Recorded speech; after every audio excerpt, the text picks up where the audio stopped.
الحمد لله نحمده ونستعينه ونستغفره ونعوذ بالله من شرور أنفسنا ومن سيئات أعمالنا. من يهده الله فلا مضل له ومن يضلل فلا هادي له، وأشهد أن لا إله إلا الله وحده لا شريك له، وأشهد أن محمدا عبده ورسوله. يا أيها الذين آمنوا اتقوا الله حق تقاته ولا تموتن إلا وأنتم مسلمون. يا أيها الناس اتقوا ربكم الذي خلقكم من نفس واحدة وخلق منها زوجها وبث منهما رجالا كثيرا ونساء، واتقوا الله الذي تساءلون به والأرحام إن الله كان عليكم رقيبا. يا أيها الذين آمنوا اتقوا الله وقولوا قولا سديدا يصلح لكم أعمالكم ويغفر لكم ذنوبكم، ومن يطع الله ورسوله فقد فاز فوزا عظيما. أما بعد، فإن خير الحديث كتاب الله، وخير الهدي هدي محمد صلى الله عليه وسلم، وشر الأمور محدثاتها، وكل محدثة بدعة، وكل بدعة ضلالة، وكل ضلالة في النار. أعوذ بالله من الشيطان الرجيم. بسم الله الرحمن الرحيم. قاف والقرآن المجيد، بل عجبوا أن جاءهم منذر منهم فقال الكافرون هذا شيء عجيب. أإذا متنا وكنا ترابا ذلك رجع بعيد. قد علمنا ما تنقص الأرض منهم وعندنا كتاب حفيظ. بل كذبوا بالحق لما جاءهم فهم في أمر مريج. أفلم ينظروا إلى السماء فوقهم كيف بنيناها وزيناها وما لها من فروج. والأرض مددناها وألقينا فيها رواسي وأنبتنا فيها من كل زوج بهيج. تبصرة وذكرى لكل عبد منيب. ونزلنا من السماء ماء مباركا فأنبتنا به جنات وحب الحصيد والنخل باسقات لها طلع نضيد رزقا للعباد، وأحيينا به بلدة ميتا كذلك الخروج. كذبت قبلهم قوم نوح وأصحاب الرس وثمود وعاد وفرعون وإخوان لوط وأصحاب الأيكة وقوم تبع كل كذب الرسل فحق وعيد. أفعينا بالخلق الأول بل هم في لبس من خلق جديد. ولقد خلقنا الإنسان ونعلم ما توسوس به نفسه ونحن أقرب إليه من حبل الوريد. إذ يتلقى المتلقيان عن اليمين وعن الشمال قعيد. ما يلفظ من قول إلا لديه رقيب عتيد. وجاءت سكرة الموت بالحق ذلك ما كنت منه تحيد. ونفخ في الصور ذلك يوم الوعيد.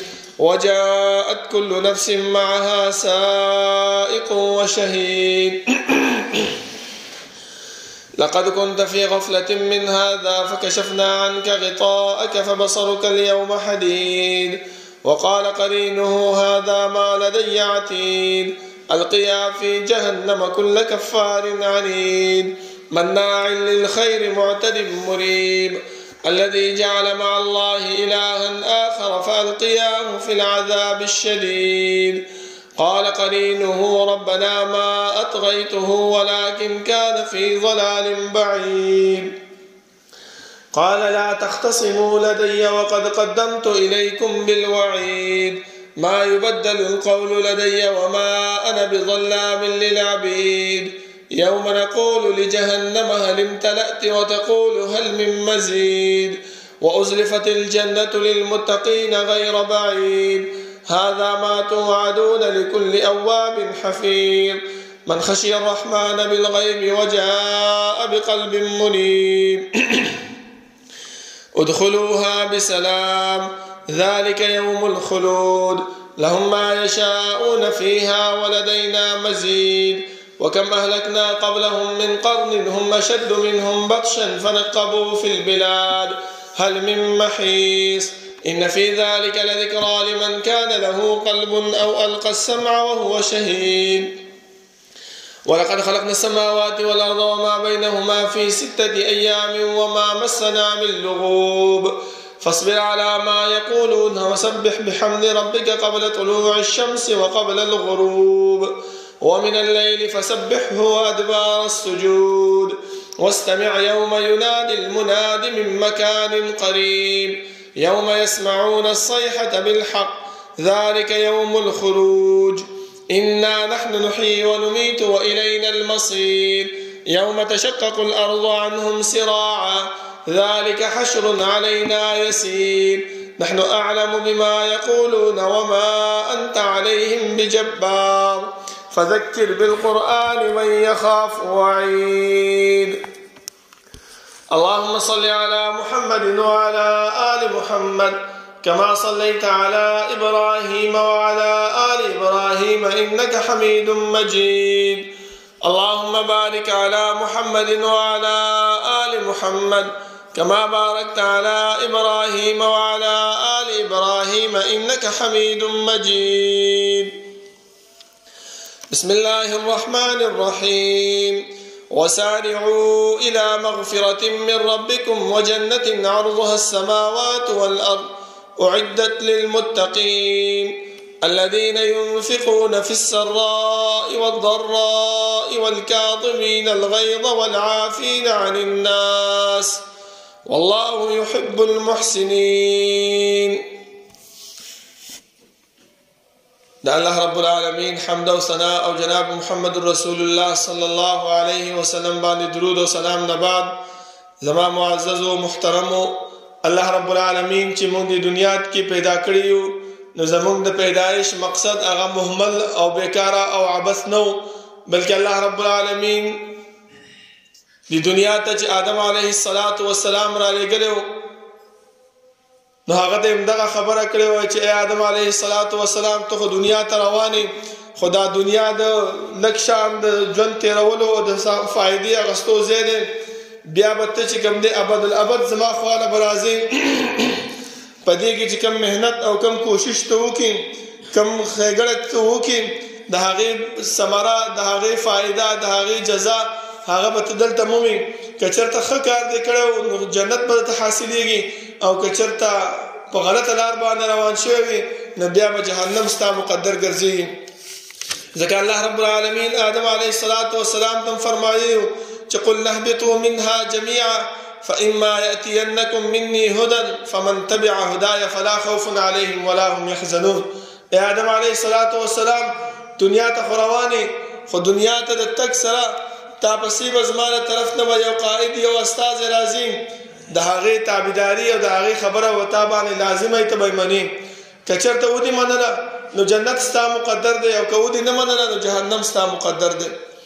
زما محترمو د دې د وجې نه الله رب العالمین د آدم علیه السلام نه نیولې ته جناب محمد رسول الله صلی الله علیه وسلم پورې 1,40,000 کم او بیش پیغمبران هغه راولېږل صرف د دې خبرې دپاره چې الله رب العالمین موږ دې دنیا ته چې رالېږلي یو صرف د یو مقصد دپاره رالېږلي یو چې هغه د الله رب العالمین اطاعت او د الله رب العالمین بندګي او د الله رب العالمین تابعداري ده. چې کوم انسان د الله رب العالمین بندګي او د الله رب العالمین تابعداري نه کوي نو د هغې دا دنیا هم خرابه ده او آخرت هم خراب ده. د دې یو ورکوټی مثال هغه تاسو ته درکم چې کله د مدرسې د طرف نه د جامعې د طرف نه امتحان وي او هغه امتحان دپاره تاریخ مقرر شي او دې طالب العلم ته وویلی شي چې فلاني ورځ باندې ستا امتحان دی تا نه به ویلو شوي سبق کې به تپوس کېږي تا ته به پرچه مخې ته ایښودلی کېږي ته به د هغې پرچې باره کې معلومات راکړې نو چې کله دې طالب العلم تیاری نه وي کړی نو د هغې پرچې جوابونه صحیح نشي حل کولی او چې کله دې طالب العلم دې پرچې دپاره دې امتحان دپاره کوشش وکړو محنت یې وکړو نو دا بیا صحیح طریقې سره د سوالونو جوابونه ورکولی شي زما محترمو. نو د دې د وجې نه الله رب العالمین موږ ته همدغه پیغمبران دې خبرې دپاره راولېږل چې که چېرته په دې دنیا کې دا د محنت او د کوشش ځای دی، که عبادت هم وکړو د الله رب العالمین بندګي مو کړله نو کامیاب به یو.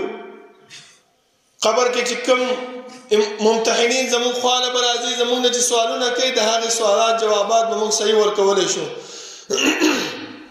او که چېرته په دې دنیا کې موږ محنت ونه کړو، کوشش هم ونه کړو، هغه ممتحنین چې کوم راځي موږ نه به تپوس کوي، د هغې جوابات موږ نشو ورکولی. زما محترمو د دې د وجې نه رسول الله صلی الله علیه وسلم په دې دنیا کې د ژوند ته تېرولو هر پهلو، هر خبره، هر عمل هغه موږ ته بیان کړی دی، تر دې پورې چې الله رب العالمین خو موږ ته دا هم وفرمایل چې انسان تا سره شیطان هغه تړلی شوی دی او دا شیطان تا د سمې لارې نه اړوي. پکار دا دی چې دا شیطان ته وپېژنې. ځکه الله رب العالمین زموږ پلار آدم علیه السلام ته هم دغه خبره کړې وه چې ای آدم علیه السلام ته چې دې دنیا ته راغلی نو تا سره شیطان دی، د شیطان د وسوسو نه به ځان ساتي. او جنت کې هم الله رب العالمین آدم علیه السلام ته دا ویلي چې دا شیطان به تا ګمراه کوي، سمې لارې نه به اړوي، دا ستا دشمن دی، د دې نه ځان خبر کا. ان الشیطان لکما عدو مبین، دا شیطان ستاسو دواړو دپاره ښکاره دشمن دی. نو دغه شیطان زموږ سره یو ځای شوی دی زما محترمو. او الله رب العالمین موږ ته بار بار هم دغه خبره فرمایي چې انسان دا شیطان تا سره دی، د دې نه ځان وساته، د دې په خبرو باندې، د دې په چال باندې هغه مبتلا نشي. ځکه الله رب العالمین فرمایي چې یا ایها الناس ان وعد الله حق فلا تغرنکم الحیات الدنیا. اے انسان دا الله رب العالمین وعده، دا الله رب العالمین خبره هغه حق خبره ده، تا دا دنیا په دوکه کې وانه شي. ولا یغرنکم بالله الغرور ان الشیطان لکم عدو فاتخذوه عدوا. دا شیطان ستا دشمن دی او دا په دشمنۍ سره ونیسه. اوس ما محترمو شیطان ډېرې خبرې په انسان په ذهن کې اچوي، انسان ته وسوسې ورکوي چې د هغې خبرو نه یوه خبره زما محترمو هغه څه شی ده؟ غوسه ده. ځکه انسان تاسو وګورئ په وړه وړه خبره باندې غوسه کېږي. دا د څه د وجې نه؟ ټولو کې اولنۍ خبره زما محترمو چې انسان له دا غوسه ولې ورځي؟ انسان چې په دنیا کې وخت تېروي، انسان چې په دنیا کې ژوند تېروي، موږ ته الله رب العالمین او پیغمبر صلی الله علیه وسلم هره خبره بیان کړله، تر دې پورې چې ما کوم آیات ستاسو په حضور کې ولوستو. په دې کې هم الله رب العالمین فرمایي چې وسارعوا الى مغفرة من ربکم، جلدیواله وکړئ د الله رب العالمین بخښنې طرف ته. ځکه حدیث کې راځي رسول الله صلی الله علیه وسلم فرمایي چې کوم انسان په دنیا کې ګناهونه وکړي او توبه وباسي، بیا ګناه وکړي بیا توبه وباسي، الله رب العالمین د داسې انسان ګناهونه هم معاف کوي.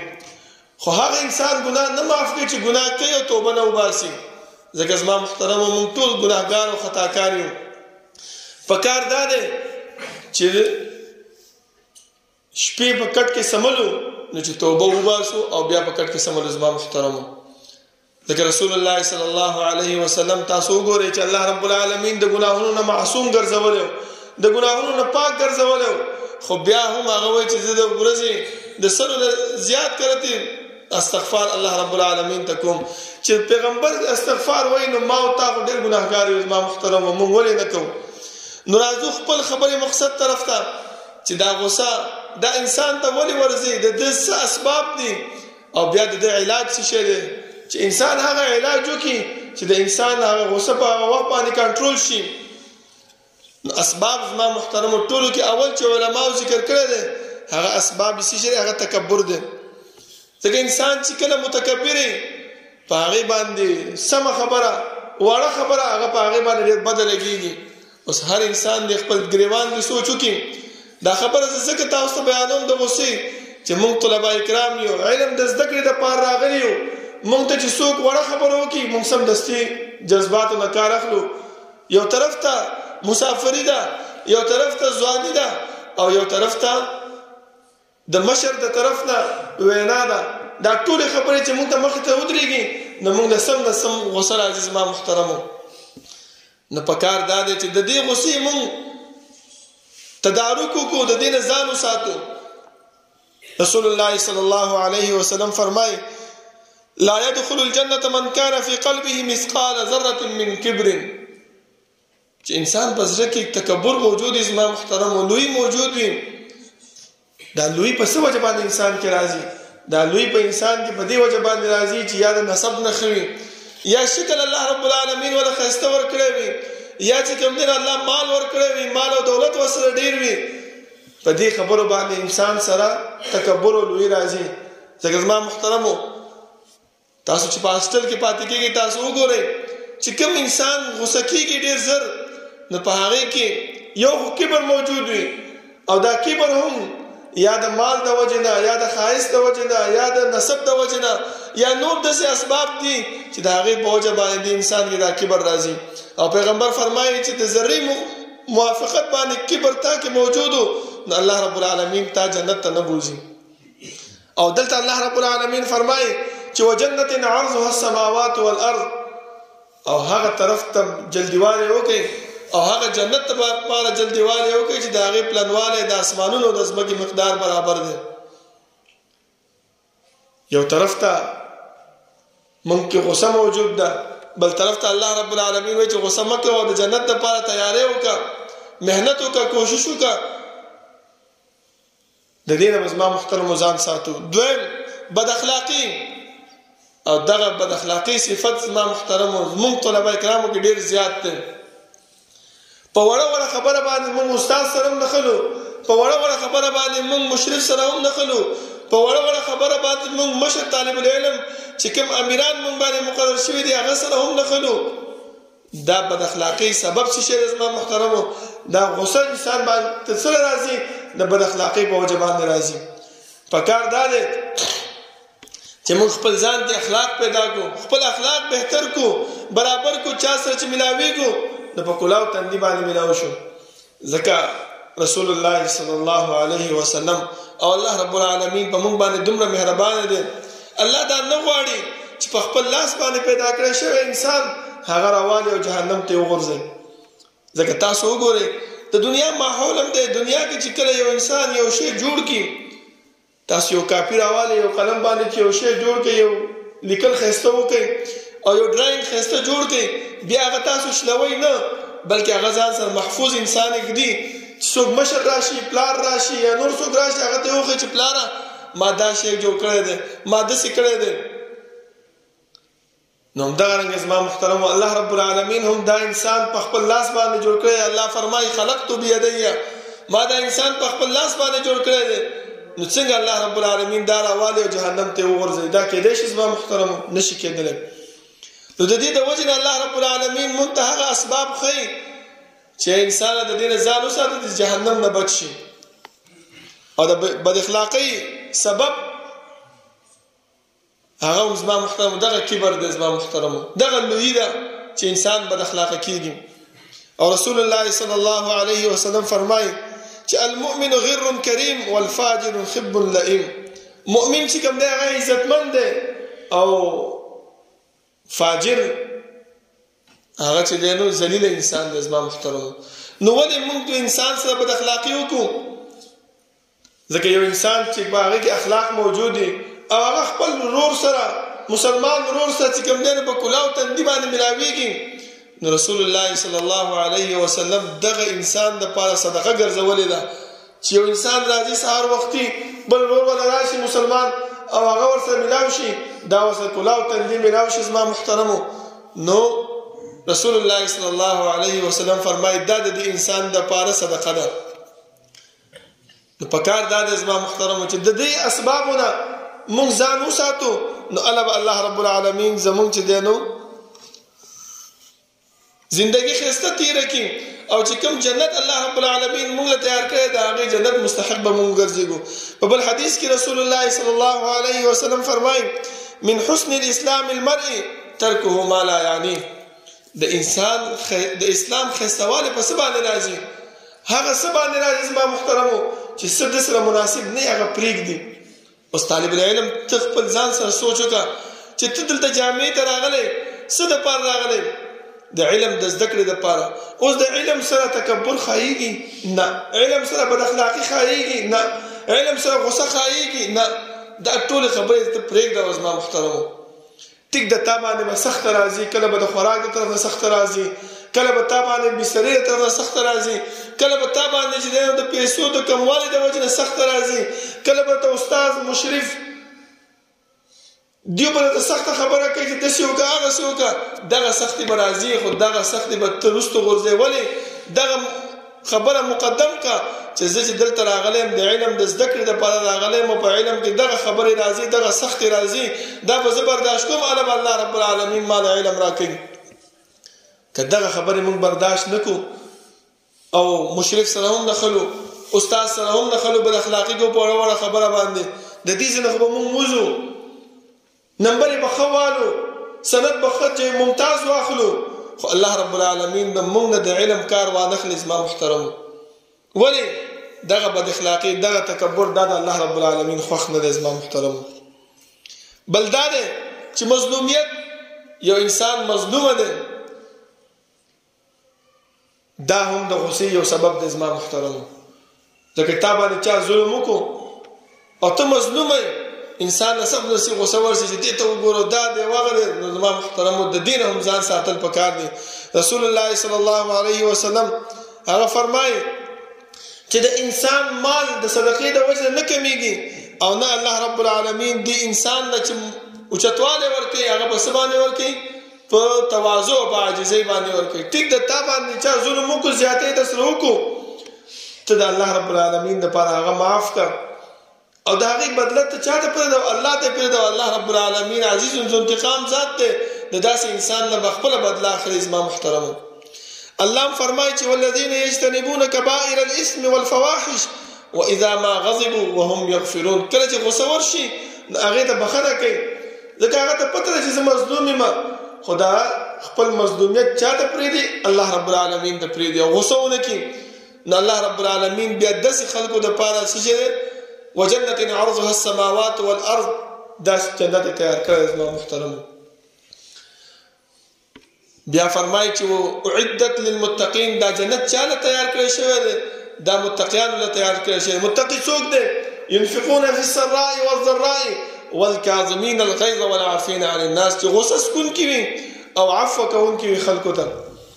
ټیک د تا باندې چا ظلم وکړو، زیاتۍ در سره وکړو، تا له غصه درله، تب حدیث کې راځي رسول الله صلی الله علیه وسلم فرمایي چې یو انسان هغه داسې دی چې بل انسان په ده باندې ظلم وکړو، دې قدرت لرلو چې دې انسان نه په خپل بدله واخلي او هغه د الله رب العالمین د رضا دپاره معاف کو، د خپل انتقام هغه الله ته پرېښود چې الله ته د دې انسان نه بدله واخله. نو الله رب العالمین دا انسان چې دی نو معاف هم کړي او د دې نه اوچتې مرتبې به هم ورکړي په جنت کې. نو ولې زما محترمو چې په وړه خبره باندې موږ خپل هغه د جنت مرتبه او جنت مقام هغه موږ ختمو، هغه موږ لرې کوو؟ نو پکار دا دی چې موږ هغه مقام د ځان نه لرې نه کړو. زما محترمو، بل سبب د غصې چې هغه موږ ټولو کې موجود دی زما محترمو، هغه شیطان دی او د شیطان سره تعلق جوړول دی. ځکه مونږ طلبه کرام علم د زده کړې دپاره راغلي او دا شیطان مونږ سره 24 ګنټې وسوسې راته اچوي.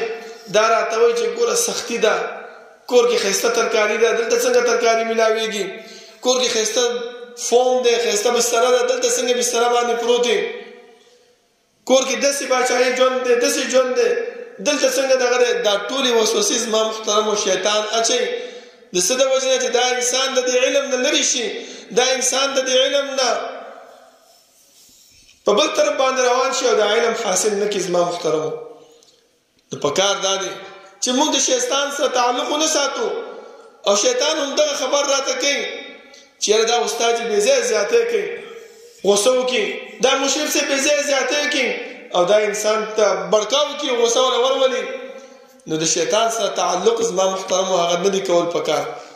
ځکه الله فرمایي چې ان الشیطان لکم عدو فاتخذوه عدوا، شیطان په دشمن دی، ستاسو په دشمنۍ سره ونیسئ. هر وخت کې اعوذ بالله ویل پکار دی، هر وخت کې د شیطان نه پناه غوښتل پکار دی. تاسو وګورئ زما محترم الله رب العالمین چې کله انسان مانځه ته ودرېږي د الله عبادت ته ودرېږي دا شیطان دا انسان د الله عبادت ته هم نه پرېږدي په هغې کې هم ورته وسوسې اچوي تر دې پورې چې پیغمبر صلی الله علیه وسلم فرمایي چې د انسان ته پته ونه لګېده چې د 4 رکعاته وکړه او 3 رکعاته وکړه دومره وسوسې او دومره چې دی نو د لمونځ نه غافله کې زما محترمو خو چې کله د انسان د شیطان سره تعلق نه هر وخت ذکر اذکار کوي هر وخت درود شریف وایي هر وخت د الله رب العالمین یاد کوي نو شیطان سره تعلق نه نو بیا د شیطان چې کوم خبرې دي کوم وسوسې دي هغه د انسان نه لري زما محترمو اوس دې خبرې طرف ته راځو چې د دې علاج څه شی دی زما محترمو چې کله انسان لا غوسه ورشي نو څه چل به کوي د غوسې نه بچ شي ځکه د دې اول خو تاثرات ډېر زیات دي چې د انسان تاثر په دې باندې راځي کله په جسم باندې راځي کله په مجتمع باندې راځي کله په خپل افراد باندې راځي زما محترمو د دې د وجه نه پکار دی مونږ ته چې مونږ د کبر بد اخلاقی د شیطان سره تعلق د دین ځان وساتو د غصې نه بچ شو او د الله رب العالمین چې کوم نعمت او کوم جنت مونږ له تیار کړی دا هغه مستحق به مونږ وګرځېږو زما محترمو ما تاسو ته باول کې ویلې چې د انسان د غصې نه څنګه بچ کیږي شیطان نه به پناه غواړي د الله رب العالمین هر وخت به اعوذ بالله من الشیطان الرجیم او الله قرآن کې وایي چې واما ينزغنك من الشیطان نزغ فاستعذ بالله شیطان چې کله تا ته وسوسه در رسوله ځکه حدیث کې راځي رسول الله صلی الله علیه وسلم فرمایي چې یو انسان ځان له ناست دی شیطان دته وسوسه واچي ته چا پیدا کړی دا زړه کې سم د استراحه چې الله پیدا کړی خاصمانونه چا پیدا کړی الله پیدا کړی زمکه چا پیدا کړی الله پیدا کړی دا شی څوک کوي دا شی څوک کوي الله کوي بیا سم د انسان په ذهن کې دا خبره ده چې الله چا پیدا کړی دی دا شیطان وسوسه ده چې کله دغه سوال د انسان په ذهن کې راشي سم د انسان ته پکار دی چې به الله باندې د شیطان نه پناه وغواړي اعوذ بالله من الشیطان الرجیم وایي بیا زما محترمو د غصې نه د بچ کېدو اسباب بل سبب څه شی دی انسان د خاموشي اختیار کړي چې کله غصه درشي نو بس سمدستي خاموشه چپ شه اعوذ بالله سره سره ځان چپ کړه حدیث کې راځي رسول الله صلی الله علیه وسلم فرمایي چې خپل حالت د انسان بدل کړي کولاړي کې دي نه کناستي سم لیدي خو ورسره اعوذ بالله هم وایي ځکه د شیطان دا ټول لوی وسوسه د غصې دراتلو هغه څه شی دی هغه شیطان د زما محترم شیطان انسان پورې نه خطر دی او بار بار هغه د غافله کوي د خبرو نه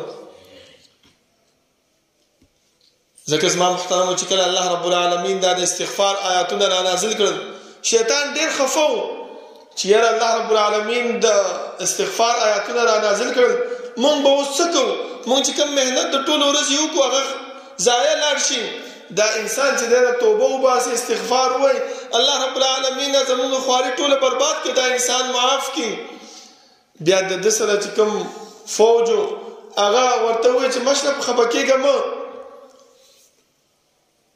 دا انسان ګمراه کول اسانه دي دومره څه خبره نه ده هغه څه شی دی دغه د ګناه عمل دغه د جهنم ته د تګ عمل دا به ورته د ثواب په نیت باندې پیش کو دا به توبه هم نه وباسي استغفار به هم نه کوي او د ثواب په نیت باندې به د جهنم د تګ عمل به کوي زما محترم لکه تاسو وګورئ کوم انسان چې په چا باندې ظلم وکړي ما تاسو مخکې وویل چې هغه معاف کړي الله رب العالمین به ته عزت ورکړي او خپل بدله الله ته پرېږدي لیکن دلته شیطان څه وایي نه که نه تا سره زیاتې وکړو دا کار داسې نه و پکار نور هم تیز کړي نور هم دغه کړي تر دې پورې چې خبره سود سپېړې ته لاړ شي ټوپک ته لاړ شي مړی پکې وشي نو چې مړی وشي څه شی وشو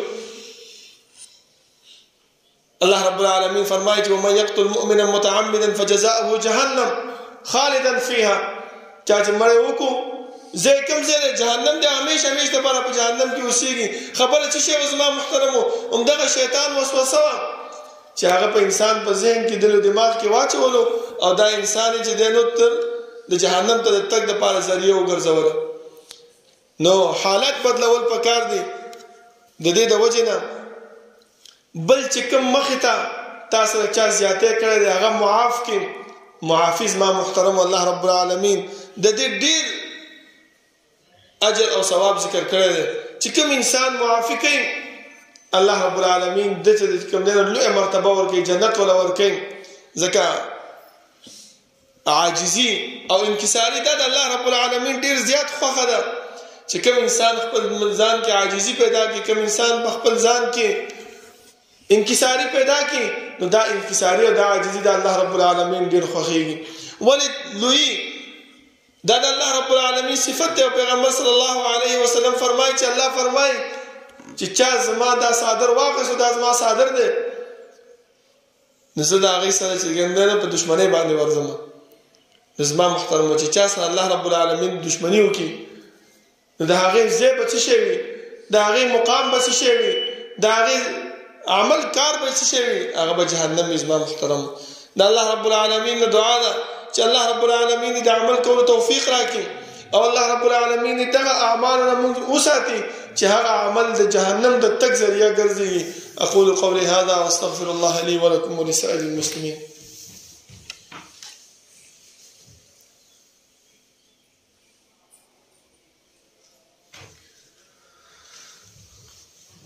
إن الحمد لله نحمده ونستعينه ونستغفره ونعوذ بالله من شرور أنفسنا ومن سيئات أعمالنا.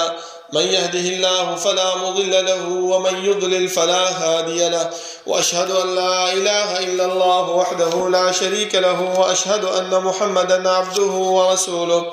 يا أيها الذين آمنوا اتقوا الله حق تقاته ولا تموتن إلا وأنتم مسلمون. يا أيها الناس اتقوا ربكم الذي خلقكم من نفس واحدة وخلق منها زوجها وبث منهما رجالا كثيرا ونساء واتقوا الله الذي تساءلون به والأرحام إن الله كان عليكم رقيبا. يا أيها الذين آمنوا اتقوا الله وقولوا قولا سديدا يصلح لكم أعمالكم ويغفر لكم ذنوبكم ومن يطع الله ورسوله فقد فاز فوزا عظيما. أما بعد فإن خير الحديث كتاب الله وخير الهدي هدي محمد صلى الله عليه وسلم وشر الأمور محدثاتها وكل محدثة بدعة وكل بدعة ضلالة وكل ضلالة في النار. بسم الله الرحمن الرحيم. والكاظمين الغيظ والعافين عن الناس. زما محترمو لوی سبب د غصې نه د بچاو د پاره هغه څه شی زما محترمو چې انسان خپل غصه وسکي او په آرام سره شي. زما محترمو ځکه زه به تاسو ته یو ورکوټ شان واقعه ذکر کوم. سلیمان ابن مهران رحمه الله د هغه یو وینځه هغه ته ویل چې دا اودس اوبه مال راوړه چې اوبه یې ول راوړل دا اوبه د دنه وغورځېدلې او دا هغه په جامو باندې هغه څه غوسه شو. زما محترم زمونږ د اسلاف د حالات تاسو وګورئ. هغه وته سم دستي وي چې الله قرآن کې فرمایي چې اعدت للمتقین دا جنت الله رب العالمین د متقیانو تیار کړی دی. متقی صفت څه شی دی چې والکاظمین الغیظ غصه سکون کې هغه عزت ما معاف کړي. هغه ځان له معافی باندې کار نه کیږي. الله فرمایي چې والعافین عن الناس عفو امرته وکړه هغه زما ته آزاد کړي. خو نن سبا کوم سوچ کو نو زمون په دې معاشره کې غلامان نشته دي، وینځي نشته دي، نو موږ به دا څنګه آزادو؟ د دې آیات مستاق به موږ څنګه ګرځېږو؟ زما محترمو د دې آیات مستاق موږ داسې ګرځېږو چې ټیک ته تا غصه وسکله د هغې غصې هغه چې کوم بړاس دی هغه په زړه کې نه ساتي.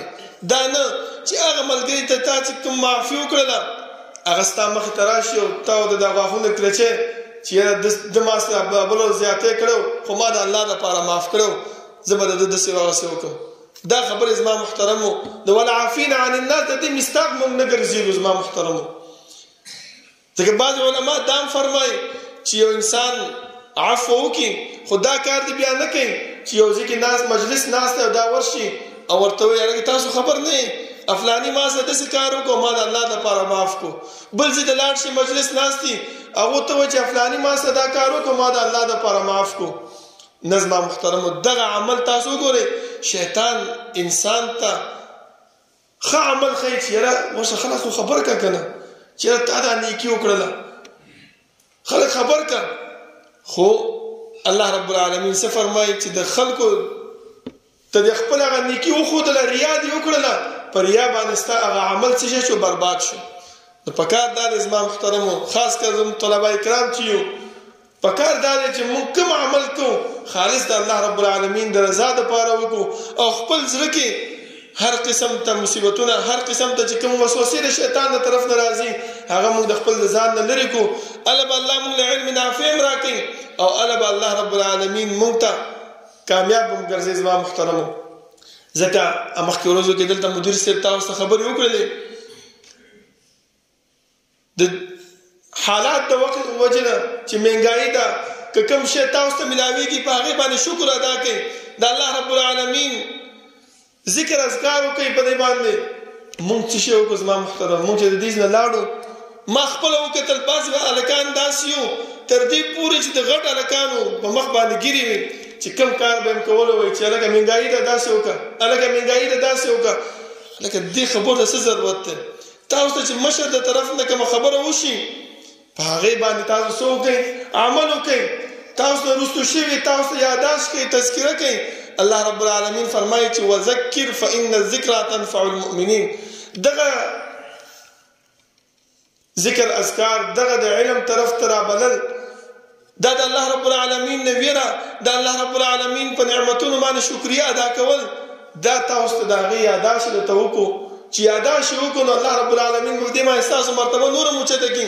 خو لیکن شیطان څه وکړه هغه خپل کار وکړو د هغې خبرې وروسته وکړلې او تاسو چې کوم دی نو مقدم کړلې.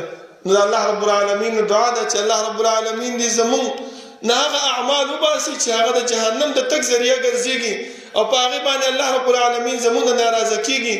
أقول قولي هذا واستغفر الله لي ولكم ولسائر المسلمين. ربنا لا تزغ قلوبنا بعد إذ هديتنا وهب لنا من لدنك رحمة إنك أنت الوهاب. ربنا اغفر لنا ولإخواننا الذين سبقونا بالإيمان ولا تجعل في قلوبنا غلا للذين آمنوا ربنا إنك رؤوف رحيم. ربنا لا تؤاخذنا إن نسينا أو أخطأنا ربنا ولا تحمل علينا إصرا كما حملته على الذين من قبلنا ربنا ولا تحملنا ما لا طاقة لنا به واعف عنا واغفر لنا وارحمنا أنت مولانا فانصرنا على القوم الكافرين. سفنا برابر كنزلين زيودرين